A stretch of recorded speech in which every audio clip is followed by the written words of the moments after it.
राधे राधे सभी को स्वागत करती हूँ अपने चैनल अर्श वीडियोज़ में। तो फ्रेंड्स, बात करूँगी आज जो आप ये छोटा सा पैकेट देख रहे हैं, जो अक्षत का है और सभी भक्तों के घर में, सभी श्रद्धालुओं के घर में ये पूरे देश में बँटे हैं। लेकिन सभी को नहीं पता है कि इनका क्या करना है, ये क्यों आए हैं, अक्षत क्यों आए हैं या अक्षत ही क्यों आए हैं और इन्हें कहाँ रखना है, इनका क्या करना है, इन्हें कब तक रखना है। तो कुछ लोगों को इसके बारे में नहीं पता है।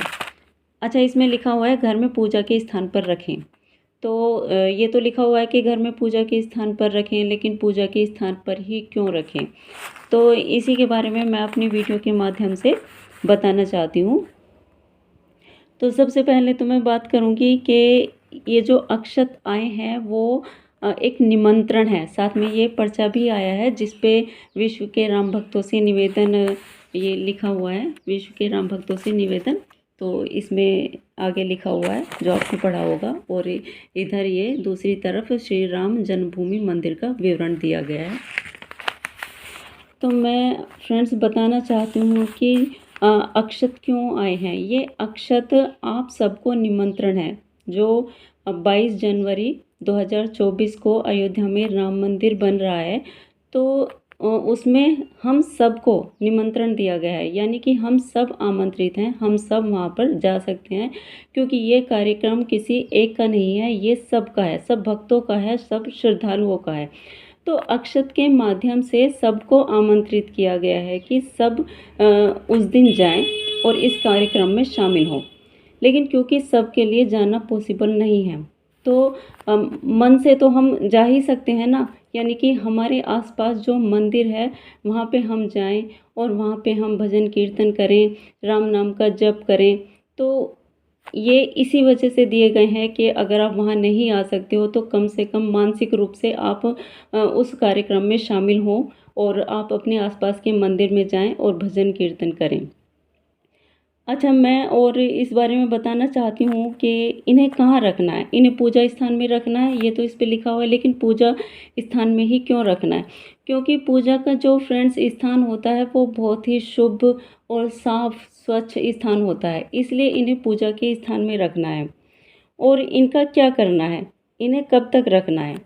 तो इन्हें पूजा स्थान में तब तक रखना है जब तक हमारा कभी अयोध्या राम मंदिर जाना हो, यानी कि हमें इन्हें रखना है। हम कभी अयोध्या राम मंदिर जाएंगे तो हमें श्री राम जी की मूर्ति पर इनको चढ़ाना है। लेकिन अगर किसी के लिए ये पॉसिबल नहीं है कि वो अयोध्या जाए और राम मंदिर जाए और श्री राम जी की मूर्ति पर इनको चढ़ा पाए, तो कोई बात नहीं, आपके आसपास में जो मंदिर है आप वहाँ पर जाइए और आप वहाँ पर इनको चढ़ा दीजिए। लेकिन अगर वो भी पॉसिबल नहीं है, वो भी आप नहीं करना चाहते, तो आप इनको अपने मंदिर में अभी रखिए, फिर आप इनको अपने खाने के चावलों में मिक्स कर लीजिए प्रसाद रूप में। एक सवाल है कि अक्षत ही क्यों आए हैं? तो फ्रेंड्स, अक्षत बहुत ही शुभ माने जाते हैं। आपने देखा होगा कि कोई भी शुभ काम होता है तो उसमें अक्षत को शामिल किया जाता है। पुराने ज़माने में क्या होता था कि जब शादी का कार्ड दिया जाता था तो साथ में अक्षत भी भेजे जाते थे, या अग्नि का के भी जो फेरे लेते थे, दूल्हा दुल्हन जो फेरे लेते थे, तो सभी उन पर अक्षत डालते थे। उस अक्षत का मतलब होता था कि वो अपना आशीर्वाद दूल्हा दुल्हन को दे रहे हैं, तो इसलिए अक्षत को बहुत शुभ माना जाता है। अच्छा, एक बात और है, ये भी कहा जाता है कि गोस्वामी तुलसीदास जी ने श्री राम को भात खाते हुए देखा था, इसलिए अक्षत को महाप्रसाद माना गया है।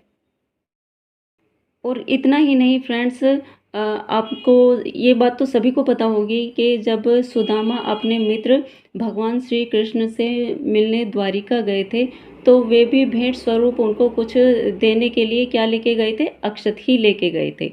तो इसलिए इसलिए घर घर अक्षत पहुंचाए गए हैं और अक्षत को महाप्रसाद माना गया है और अक्षत को बहुत शुभ माना गया है। तो इसी वजह से यही कारण है कि अब मैंने कि अक्षत आए हैं, यानी कि आपके मन में अगर प्रश्न आ रहा हो कि अक्षत क्यों आए हैं या अक्षत ही क्यों आए हैं, इन्हें कहाँ रखना है, इनका क्या करना है, इन्हें कब तक रखना है, तो इन सब का जवाब मैंने अपनी वीडियो के माध्यम से आपको दिया है और मैं चाहती हूँ कि आप ज़्यादा से ज़्यादा लोगों को शेयर करें ताकि सभी को इस बारे में जानकारी मिल सके। अगर वीडियो पसंद आई हो तो लाइक करिएगा और चैनल को मेरे सब्सक्राइब ज़रूर करिएगा। मिलूँगी अपनी नेक्स्ट वीडियो में, तब तक राधे राधे।